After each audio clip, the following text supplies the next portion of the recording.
a Dios por este tiempo que tenemos de estar frente a su palabra, su voluntad. Doy gracias a Dios por su fidelidad, por su compromiso, por su trabajo. Gracias a Dios también porque nos hemos propuesto comenzar algo y no hay mejor cosa que terminar siempre lo que nos proponemos. Comenzamos el día lunes hablando acerca del libro de Ageo, conociendo el contexto histórico, cultural, de cuándo se desenvolvió este libro. Dijimos que son tiempos peligrosos, dijimos que son tiempos cuando el pueblo vuelve de la deportación y al pueblo le costó entender la voluntad del Señor. Y por eso hemos visto hasta el momento 3 llamados, 3 fuertes advertencias. Número 1, ahora es la hora de trabajar para combatir la inconstancia, la pereza, en este caso la desorientación que había en sus valores y en sus objetivos. También vimos ahora es la hora de valorar, sobre todo cuando surgieron las comparaciones odiosas entre el primer templo y el templo ahora que se estaba reconstruyendo, entre el templo de Salomón y el templo de Zorobabel. Y también recibimos el tercer llamado, ahora es la hora de santificarnos, sobre todo porque muchos se enfocaron solo en trabajar y no se enfocaron también en vivir la vida santa delante del Señor. Hoy día vamos a terminar el libro de Ageo y vamos a estar mirando la cuarta profecía, y la porción bíblica que vamos a estar desarrollando va a ser desde el versículo 20 al versículo 23 de capítulo 2. Y note que hay una particularidad en esta porción, ya que si usted mira y me acompaña un poquito, en el 2.10 dice a los 24 días del noveno mes. Y ahora en el 2.20 dice, vino por segunda vez palabra de Jehová a Ageo. O sea que en ese mismo día, 2 veces habló Dios. Dios dio 2 profecías el mismo día, por si acaso para que las situemos. Recuerde que el libro de Ageo comenzó todo el primero del mes sexto. Después de eso hubo unos 23 días donde el pueblo se demoró en responder. Después en el mes séptimo vino otro mensaje y ahora en el mes noveno vemos la tercera y la cuarta profecía. Si usted se fija en la tercera profecía, Ageo terminó diciéndonos que si cambiamos, si nos arrepentimos, si nos convertimos delante de Dios, Él nos va a bendecir grandemente, ¿cierto? Ahora, si usted se fija, Dios anunció una bendición, también anunció un tiempo de trastorno, de cambio, de renovación, ya desde la segunda profecía. Todos esos aspectos y detalles, que Ageo delineó en las primera, segunda y tercera profecía, se van a encauzar de una manera robusta en la cuarta profecía. ¿Ok? Porque vamos a ver ahora cuál es la bendición verdadera. ¿Cuál es la bendición verdadera que Ageo, en este caso, le ofrece? Creo que de nuevo parece que alguien está ahí para que lo bloqueen. Alejandro Ávila. Es. Por si acaso, para que lo eliminen de la reunión. Ok. Y si nos fijamos muy bien, como estamos en esta profecía, dice, leamos, dice, vino por segunda vez palabra de Jehová a Ageo a los 24 días del mismo mes, diciendo, habla a Zorobabel, gobernador de Judá, diciendo, yo haré temblar los cielos y la tierra, y trastornaré el trono de los reinos, y destruiré la fuerza de los reinos de las naciones. trastornaré los carros y los que en ellos suben, y vendrán abajo los caballos y sus jinetes, cada cual por la espada de su hermano. En aquel día, dice Jehová de los ejércitos, te tomaré, oh Zorobabel, hijo de Salatiel, siervo mío, dice Jehová, y te pondré como anillo de sellar, porque yo te escogí, dice Jehová de los ejércitos. Para que podamos entender bien esta profecía, la primera pregunta que tenemos que hacernos es, ¿quién fue Zorobabel? Porque de él se va a hablar en esta profecía.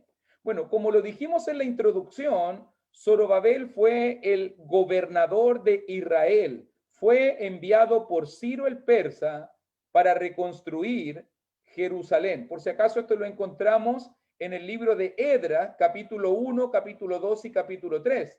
Allí vemos, en este caso, el edicto de Ciro y de cómo Zorobabel fue enviado como gobernador. Él pertenecía directamente a la casa de David. Era un príncipe de Judá y obviamente tenía derecho al trono de Israel. Eso significa que era un ascendiente directo de Cristo. Por si acaso, si usted revisa las genealogías de Mateo capítulo 1 o la genealogía de Lucas capítulo 3, usted va a ver que Zorobabel es un ascendiente directo de nuestro Señor Jesucristo, un príncipe de Judá con derecho al trono de Israel. Por si acaso, de la descendencia de Zorobabel va a venir el Mesías. Así que por eso que es tan pertinente que entendamos bien quién es este hombre. Así que imagínense cómo el pueblo estaba de animado y de encendido de que un descendiente directo de David, del rey David, estaba con ellos y estaba liderándolos en la reconstrucción del templo de Jerusalén.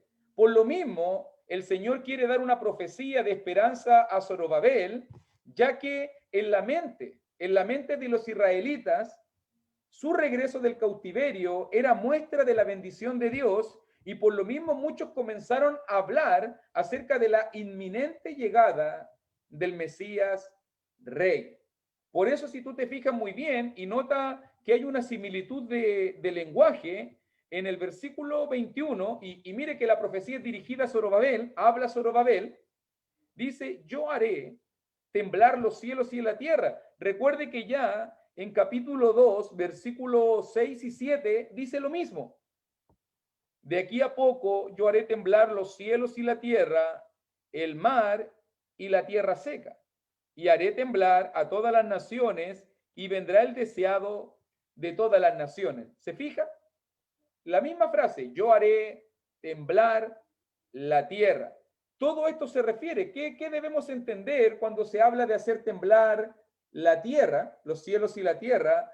Todo esto se refiere, era un lenguaje apocalíptico que normalmente se usaba para hablar del juicio, del castigo de Dios, de la mano de Dios sobre los pueblos y sobre las naciones. Normalmente era una manera como Dios se comunicaba y cómo Dios transmitía que Dios iba a intervenir, en este caso, en algún pueblo, en alguna región, en algún imperio. Es una imagen, es una figura, por si acaso.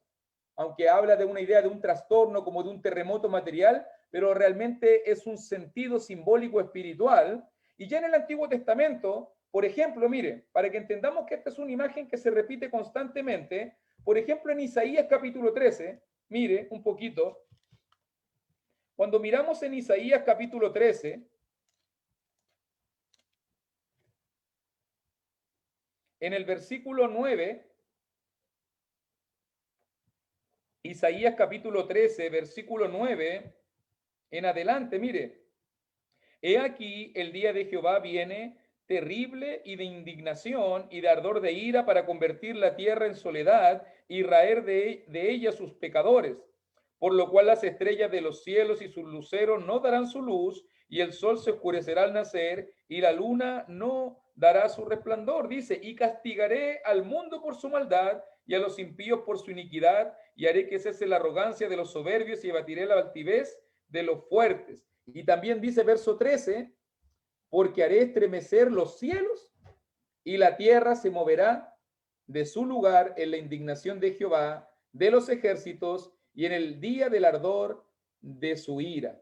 ¿Se fija muy bien el lenguaje? El mismo lenguaje simbólico, el mismo lenguaje que se utiliza para hablar en los días de Ageo, también aquí en Isaías, y aquí obviamente tiene que referirse sobre quién está hablando esto, Isaías 13.1. Isaías 13.1 dice, profecía sobre Babilonia revelada a Isaías, hijo de Amós. ¿Se va dando cuenta? Entonces esta imagen de juicio, esta imagen de trastorno, esta imagen de conmoción, se refiere a la intervención de Dios, al juicio de Dios, al castigo de Dios, en este caso en Isaías 13, sobre Babilonia, pero en el caso de Ageo capítulo 2, en el caso de Ageo capítulo 2, recuerde como dice ahí en Ageo capítulo 2, y haré temblar a todas las naciones. O sea que Dios va a justiciar, Dios va a castigar, Dios va a poner su mano sobre todas las naciones, sobre todos los pueblos, sobre todos aquellos que hacen daño al pueblo sagrado del Señor. ¿Qué quiere transmitir todo esto? Obviamente uno dice, ¿y qué ganancia sacamos de esto? ¿Qué es lo que Dios busca al decirle a Zorobabel y al decirle al pueblo que Él va a poner su mano sobre las naciones?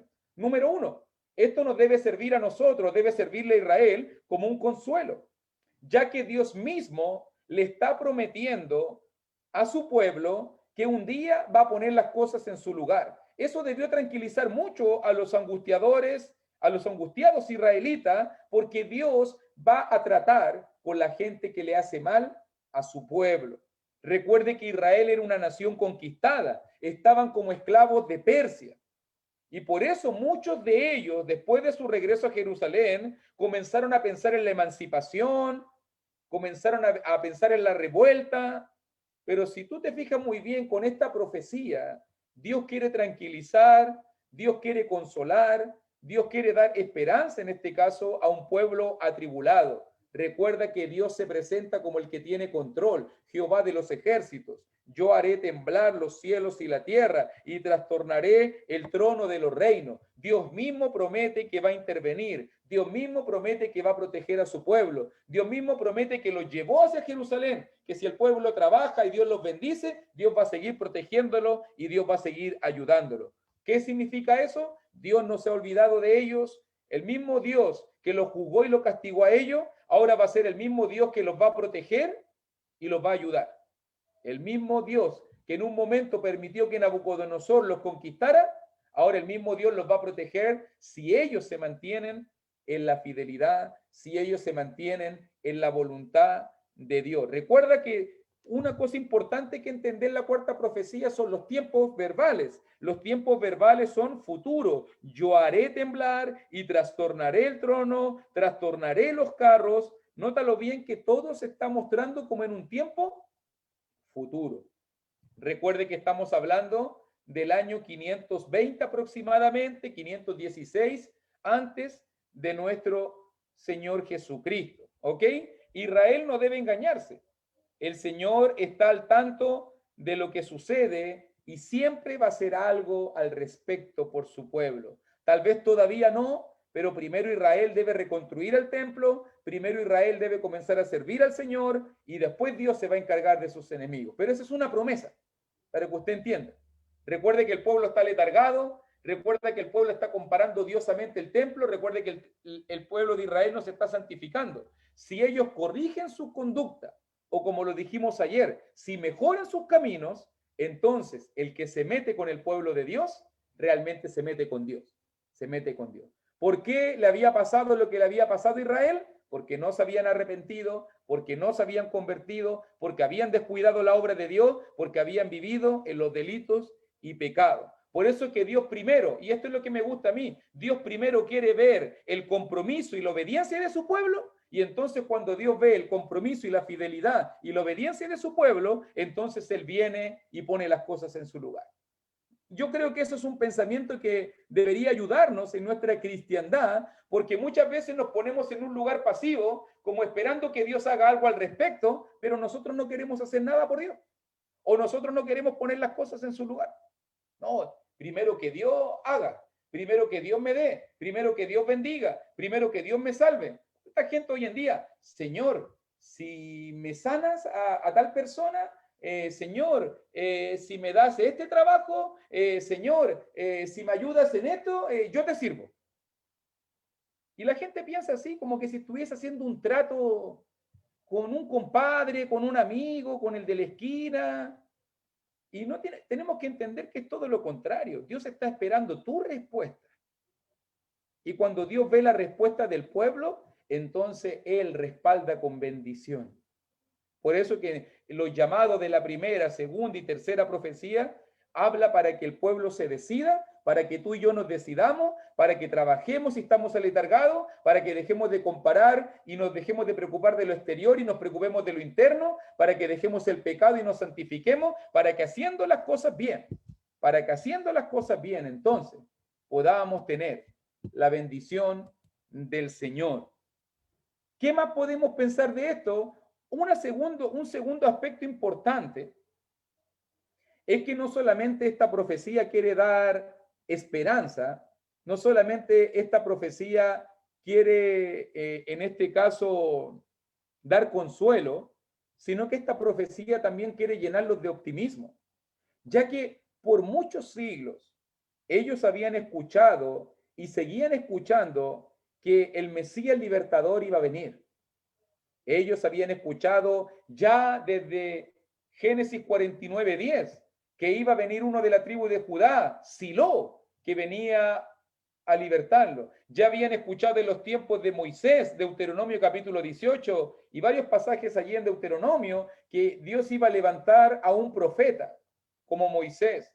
También en los tiempos de David, también se le dijo de que iba a venir uno y que se iba a sentar en su trono, que iba a ser el rey de Israel. Y uno puede comenzar a hacer un repaso por toda la historia antiguo testamentaria y la expectativa es, va a venir uno, va a venir uno, va a venir uno que los va a libertar, va a venir un Mesías, va a venir un Salvador, va a venir alguien que va a poner las cosas en su lugar. Ya incluso en los tiempos de Isaías, 700 años antes de Cristo, ¿se acuerda que se había hablado de que el monte de la casa de Jehová iba a ser confirmado? Isaías capítulo 2 dice eso. También se dice en el libro de Isaías que vendría el Mesías y que nacería de la Virgen. En Isaías capítulo 7, verso 14, Isaías capítulo 9, versículo 6, se va a hablar del de paz, del Dios poderoso, del que va a venir de la Virgen, y todos esos libros y todas esas citas están marcando un punto donde Dios promete, va a venir algo, prepárense, va a venir algo, va a venir un libertador. Incluso ya en los tiempos de Miqueas, me acuerdo yo también, Miqueas repite la profecía de que el monte de la casa de Jehová va a ser confirmado en Miqueas capítulo 4 y también en Miqueas capítulo 5 se dice de que el Mesías va a nacer en Belén, Efrata, en Belén de Judá. O sea, si usted se fija, constantemente se está hablando de eso. Jeremías dijo que va a llegar un nuevo pacto. En Jeremías capítulo 31, verso 31 al 34. Joel dijo que el Espíritu Santo va a venir y que va a ser derramado sobre toda carne cuando venga el día de Jehová. Joel capítulo 2, del 28 al 32. También Daniel dijo de que se va a establecer un reino eterno. Si usted se fija, la profecía bíblica estaba situando, va a venir uno, va a venir uno, va a venir un reino, va a venir un nuevo pacto, va a venir el Espíritu Santo, va a venir un Mesías, que va a ser el Dios eterno, el Dios poderoso, el príncipe de paz, que van a ser de una virgen, que van a ser en Belén, que va a ser confirmado en Jerusalén, en el monte de la casa de Jehová. Y todas esas cosas estaban creando una expectativa en el pueblo. Imagínate cómo debían estar las esperanzas renovadas, cuánta espera, cuánta expectación en esos días al ver cuándo esa profecía se va a cumplir. Israel anhelaba con todo su corazón esos tiempos maravillosos, cuando ya no iban a estar conquistados, cuando ya el templo iba a estar reconstruido, cuando iba a llegar ese Mesías libertador. Israel lo anhelaba y se anticipaban días maravillosos en la llegada del Mesías. ¿Cuántos anhelos? ¿Cuántas esperanzas puestas en una persona? ¿Cuántos sueños que habían sido frustrados? Recuerda que todos estos sueños se truncaron un poco cuando el templo fue destruido, cuando Israel, cuando Judá fueron llevados a la deportación. Muchos tal vez ¿se cumplirá todo lo que Dios dijo? ¿Cumplirá Dios su promesa? Mira, estamos conquistados, mira, se destruyó el templo, mira, ya no estamos en la tierra prometida. Por lo mismo, si tú te fijas muy bien, esta cuarta profecía no solamente da consuelo, no solamente lo llena de optimismo, sino también esta profecía quiere renovar la fe y la confianza en Dios. Si Dios vuelve a repetir la misma promesa, eso significa de que Dios no se ha olvidado de ellos, no se ha olvidado de ellos, sino que su plan sigue inalterable en el tiempo. Me gusta la cuarta profecía, que muchas veces no se enfoca mucho, pero si tú te fijas, me gusta porque la repetición de esta profecía, de que va a venir el anillo de sellar, que va a venir uno del linaje de Zorobabel a hacer el cumplimiento de las expectativas de Israel, me gusta porque eso significa que Dios es fiel. Dios cumple lo que promete, lo que un día prometió a los antiguos, lo que un día le prometió a Abraham, a Isaac, a Jacob, lo que Dios le prometió a Moisés, lo que Dios le prometió a Samuel, lo que Dios le prometió a David y que le prometió a todos los profetas, Dios cumple. Dios cumple lo que promete. Eso podemos aprender de esta profecía, ¿cierto? Dios no se ha olvidado de ellos. Su plan sigue por los siglos de los siglos. Es como que en simples palabras dijera, hijos, no me he olvidado de ustedes. Confíen que yo voy a cuidarlos. Confíen que yo voy a cumplir mis promesas. Solo tengan fe. Y de eso se trata esta sexta profecía, la prueba de la fe. Ahora es la hora de confiar en las promesas, de esperar en las promesas del Señor. ¿Por qué esto es importante, hermano? Porque cuán fácilmente nosotros dudamos y dejamos al Señor cuando vemos que las cosas no salen como nosotros queremos. ¿Cuántos de nosotros no hemos decaído en nuestra fe? ¿Cuántos de nosotros muchas veces no hemos dudado cuando vemos que las circunstancias cambian? ¿Seguiríamos confiando en Dios cuando sus promesas tarden años y años en cumplirse? ¿Cuánta gente se ha aburrido de esperar y no espera en Dios? ¿Cuánto confiamos realmente en el Señor? ¿Cuántos realmente nos dicen que confían 100%, que están entregados por completo al Señor, pero a veces al más mínimo problema ya abandonan la fe, ya lo dejan todo? La cuarta profecía tiene que ver con eso. No es solo consuelo, no es solo ánimo, sino también es una tremenda prueba de fe para un pueblo que ha sufrido mucho. ¿Seguirán confiando en mí, dice Dios? ¿Seguirán aferrados a mis promesas, dice Dios? ¿Seguirán teniendo fe en mí y que voy a cumplir mi plan a través de ustedes? Y para darle sentido a todo esto, Dios dice allí en versículo 23,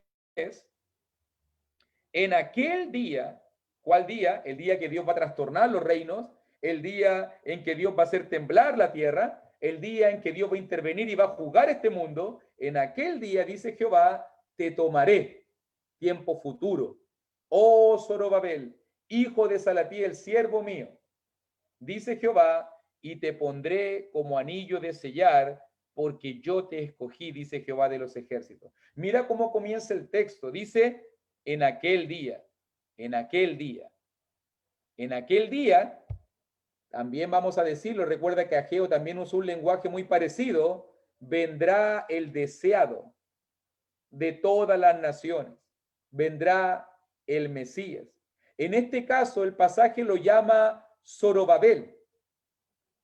Y entendemos que por el uso del tiempo futuro es imposible que se esté refiriendo a la persona misma de Zorobabel, porque dice te tomaré Zorobabel, porque el Mesías no llegó en la vida de Zorobabel, ¿cierto? Nosotros entendemos que eso sucedió 500 años después, 500 años después. Entonces cuando dice te tomaré, oh Zorobabel, está hablando de un Zorobabel simbólico.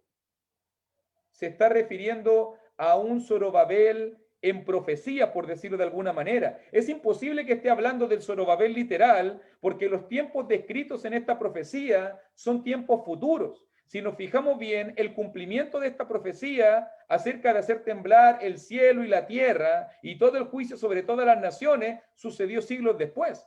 Es más, Israel ya había sido conquistado y esclavizado por Babilonia, ahora lo estaba por Persia y todavía quedaba que lo conquistaran Grecia y Roma.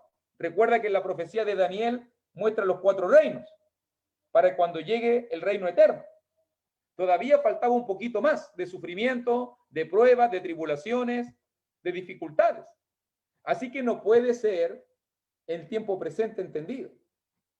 Lo segundo, si usted se fija, en la profecía que estábamos relatando recién de Ageo 2, 6 y 7, cuando se habla del deseado de las naciones, se habla en tiempo futuro. También se habla en tiempo futuro. Vendrá. Haré. Si usted se fija, todos esos antecedentes, el deseado con el Zorobabel, de aquí de la profecía del 2:23, se relacionan íntimamente. Cada uno es señal de la gloria del Señor, cada uno es señal de la autoridad y el poder del Señor para juzgar y castigar. Incluso podríamos inferir que son términos sinónimos, que se refieren a la misma persona. Y esto unido a lo que dijimos anteriormente, entendemos que Zorobabel era descendiente de David y por consecuencia un legítimo heredero del trono. Y sumado a que Dios dijo que de su descendencia se levantaría el Cristo, entonces podemos concluir con toda certeza que esta referencia a Zorobabel se refiere a un descendiente directo de este príncipe de Israel. O sea, una profecía que apunta al futuro cuando un descendiente de Zorobabel va a venir a cumplir todas estas expectativas de Israel. Para que usted lo entienda. Al usar el nombre de Zorobabel, no solo apunta hacia él, sino hacia el futuro, hacia su linaje, del cual vendría el Cristo. Y si usted mira las genealogías que ya dije anteriormente, Mateo capítulo 1, sobre todo versos 12 y 13, Lucas capítulo 3, versículo 27, nos vamos a dar cuenta que Zorobabel ocupa un nombre importante en las genealogías de nuestro Señor Jesucristo, por si acaso. Aunque Mateo nos habla de la genealogía por parte de José, esposo de María, y Lucas nos habla de la genealogía por parte de María, en estas dos genealogías está incluido el nombre de Zorobabel. El nombre de Zorobabel. Zorobabel es un ascendiente directo de Cristo, por vía carnal, por María, y por vía legal, por parte de José. Por eso que ese es el enfoque, por si acaso, de las dos genealogías. ¿Por qué tenemos dos genealogías en Mateo y en Lucas? Mateo se enfoca principalmente en la parte legal por José y Lucas se enfoca en la parte carnal por María, para que usted lo entienda bien en cómo se entiende. ¿Ok? ¿Qué es lo que dice en cuanto a esta profecía? Dice, te pondré como anillo de sellar. El anillo de sellar se utilizaba para certificar los documentos oficiales o las órdenes personales del rey. La comparación describe a Zorobabel como el representante del Señor, investido de su autoridad, el que sella. Tal anillo era un artículo costoso y que podía ser usado en el dedo, alrededor del cuello, en una cadena. De cualquier manera, siempre muy pecada, en este caso muy cerca de su dueño, y nunca sería perdido ni abandonado. Esto habla del valor de Zorobabel y de su linaje y de su legado. Parece que tal anillo era usado para estampar el sello real en un documento. Uso una imagen de lo que se usaba en el Antiguo Testamento, para mostrar, autentificar algo, para mostrar de quién viene. En este caso, si se habla de Zorobabel y de su descendiente como un anillo de sellar, esto sugiere que Dios confiaba a Zorobabel y a su descendencia la autoridad para llevar a cabo su voluntad. Ellos tenían su sello, ellos tenían su marca. Dios estaba reafirmando y garantizando la promesa del Mesías, que vendría de la línea de David, de la descendencia de Zorobabel. Algo también que es interesante en la frase, te pondré como un anillo de sellar. En el libro de Jeremías, en el capítulo 22, por si usted quiere buscarlo por ahí o después estudiarlo, sobre todo del versículo 24 al versículo 30, Dios hizo un juicio muy terrible sobre Conías, o otra manera de decirlo, Jeconías, abuelo de Zorobabel. El abuelo de Zorobabel sufrió un juicio terrible de parte del Señor, el que fue el rey Jeconías, que era abuelo de Zorobabel.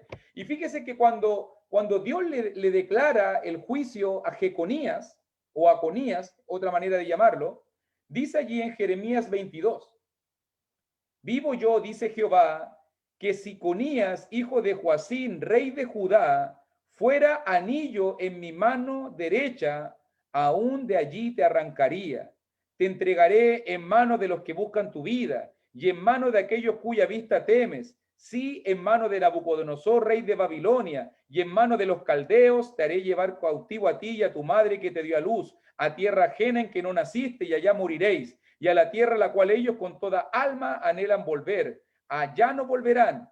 Este hombre, Conías, una vasija despreciada y quebrada. Es un trasto que nadie estima, porque fueron arrojados él y su generación y echados a tierra que no habían conocido. Tierra, tierra, tierra, oye palabra de Jehová. Así ha dicho Jehová. Escribir lo que sucederá a este hombre privado de descendencia, hombre a quien nada próspero sucederá en todos los días de su vida, porque ninguno de su descendencia logrará sentarse sobre el trono de David, ni reinar sobre Judá. Nota bien la profecía en Jeremías capítulo 22. Jeconías o Conías, como se le llamaba, sería arrancado como un anillo y que ninguno de su descendencia se sentaría en el trono de David ni reinaría sobre Judá.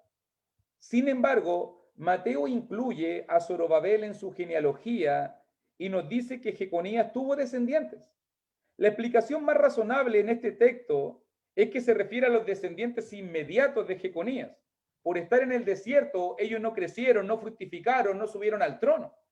Pero Zorobabel, como un tipo del Cristo, él sí conduciría a la libertad al pueblo desterrado en Babilonia, encarnando así las promesas hechas a David, el descendiente de David, el que salió de Persia, ahora por mandato de Ciro, iba a Jerusalén a reedificar el templo, a reedificar la ciudad y a poner nuevamente en altas esperanzas las promesas del Mesías de Israel. Todos se preguntaban, ¿será este el Mesías? Porque es un descendiente directo de David. Por lo menos Dios tranquiliza al pueblo que va a venir uno de la descendencia de Zorobabel, que va a hacer el anillo de sellar, que va a ser vinculado al deseado de las naciones, que va a ser en este caso el Mesías prometido, que va a librar al pueblo de la verdadera esclavitud. ¿Cuál era la verdadera esclavitud?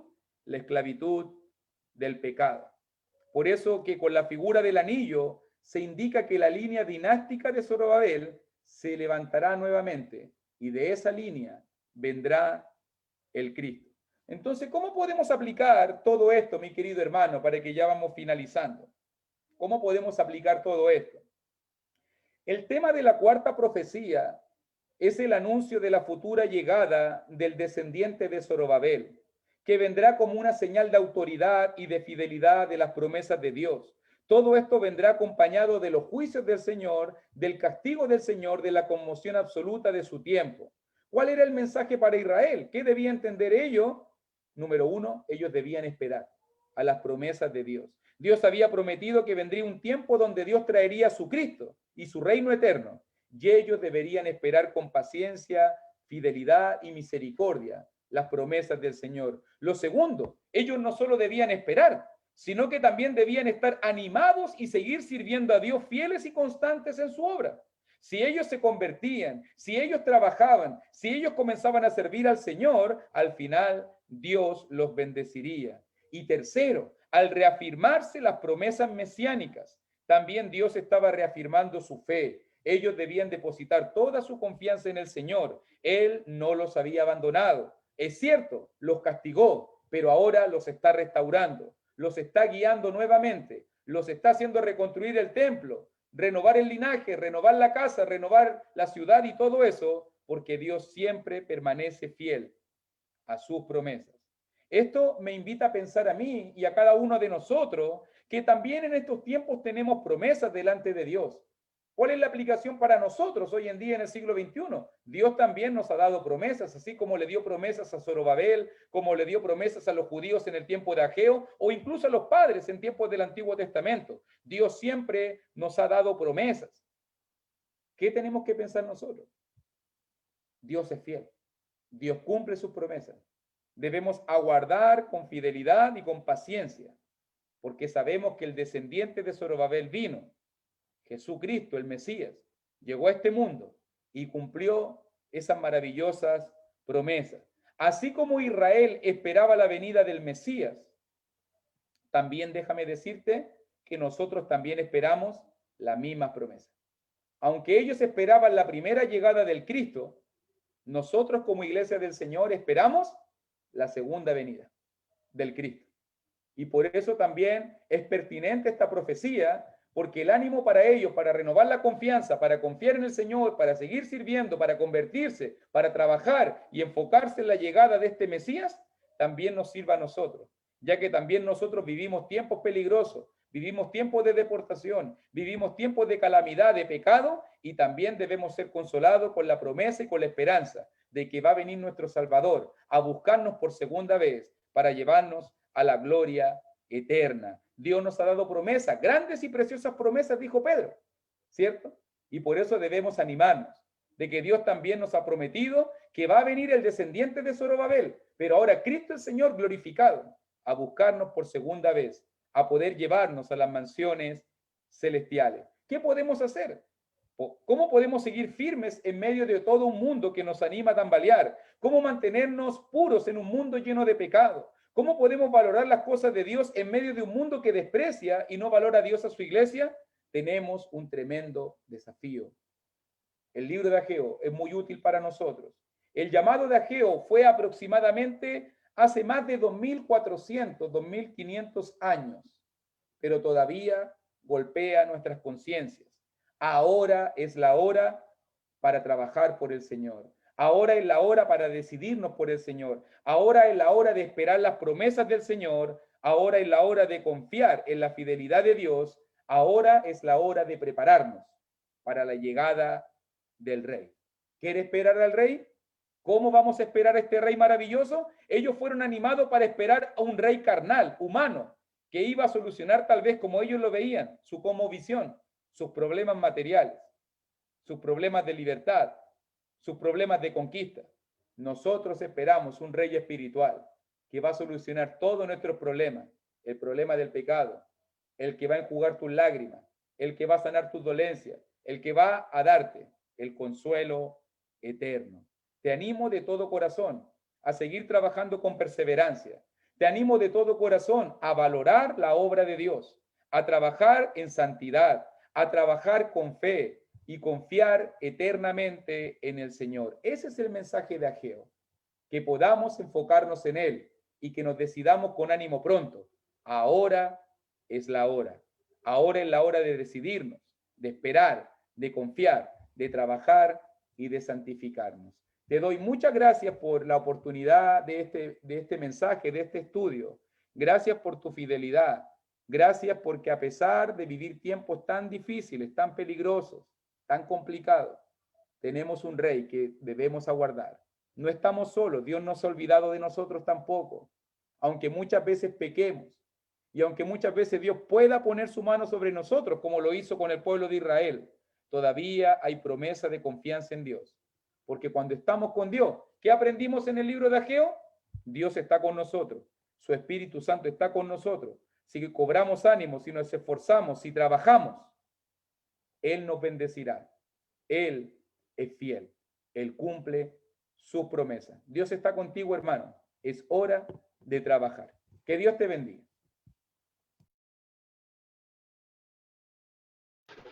Amén. Amén. ¿Por qué?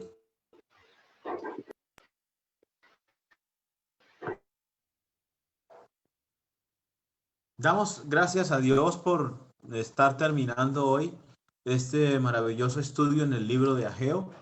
Ha sido una semana de gran bendición para todos, hablando de este libro que aporta bastante a nuestra vida y que nos desafía a vivir por fe, a trabajar, a evangelizar, a luchar, a seguir predicando, a seguir viviendo como cristianos. Y el mensaje de hoy pues nos habla de las promesas, de todo lo que Dios prometió en esa época y cómo Cristo vino en esa época. Y ahorita también, como Luis acaba de decir, estamos esperando la segunda venida del Señor. Todavía hay promesas, Dios sigue siendo el mismo, tenemos la palabra, tenemos el Espíritu de Dios, tenemos la fe. Tenemos la fe para seguir trabajando, tenemos la fe para trabajar más, podemos trabajar más, hermanos. Todo lo que pasa en el mundo nos deja ver la necesidad tan grande que tiene el mundo de conocer los caminos de Dios, de conocer la palabra de Dios. Seguimos animándolos a compartir los videos que estamos haciendo, los estudios que tenemos en el canal de Luis, en el canal que tenemos acá, los videos que están quedando en Facebook. Compartamos la palabra de Dios. No nos cansemos de hacer el bien, porque a su tiempo segaremos, dice la Escritura. Y el conocimiento de la palabra debe correr. Y estos medios nos permiten llegar a muchas personas. Aprovechémoslos para compartir los videos en su página de Facebook, a través del WhatsApp y todo eso. Y no sé, yo creo que el ánimo nuestro es que le servimos a Dios. Puede que la gente no aprecie lo que hacemos. Puede que tal vez a veces la familia, quizás, no sé, alguien pueda oponerse o decir algo, pero la verdad, recuerden lo que dijo el apóstol Pablo en Gálatas capítulo 1. ¿Busco ahora el favor de los hombres o el favor de Dios? Pues si todavía agradara a los hombres, no sería siervo de Cristo. Gálatas 1:10. Nosotros somos siervos de Dios y somos siervas de Dios. Somos gente de fe, gente que cree en la palabra, como Zorobabel, como la gente de estos tiempos, como Ageo, que trabajó tanto. Y de seguro que no fue fácil. Ese trasfondo histórico de la historia allí es muy difícil para ellos, pero Dios les dio la victoria. A nosotros también. Vamos a orar, hermanos. Padre, gracias, Señor, por estar aquí en la reunión y por esta semana que nos has permitido estudiar este precioso libro, el libro de Ageo. Gracias, Padre Santo, gracias por ser tan grande, por ser tan maravilloso, por habernos dejado, Padre amado, estas bendiciones tan especiales, estos tiempos, oh Dios, tan agradables. Gracias por proveer, oh Padre, tu palabra y por proveer, oh Padre, cómo predicarla y por proveer también a los oyentes, oh Dios, por proveer los medios, oh Padre, para escuchar la palabra. Gracias, Dios. Permite que este mensaje cale profundo en nuestros corazones, oh Dios, y ayúdanos a hacer tu voluntad. Bendice mucho, Padre, a los que nos han acompañado aquí en la plataforma de Zoom. Bendice a los que nos han acompañado, Padre amado, en Facebook. Bendice a todos, Padre amado. Bendice a todos, aún aquellos, Padre, que haciendo lo malo, Padre celestial, que no temen tu nombre, Padre, que no tienen temor de tus cosas, oh Padre, sino que obran de una manera incorrecta. Te rogamos por ellos, Padre, para que puedan cambiar, para que puedan hacer, oh Dios, lo correcto y ser perdonados, oh Dios, de sus pecados. Te rogamos por toda persona, oh Dios. Te pedimos la bendición en esta noche. En el nombre de Cristo, gracias. Amén. Nos despedimos de las personas que están en Facebook. Muchas gracias. El Señor les bendiga.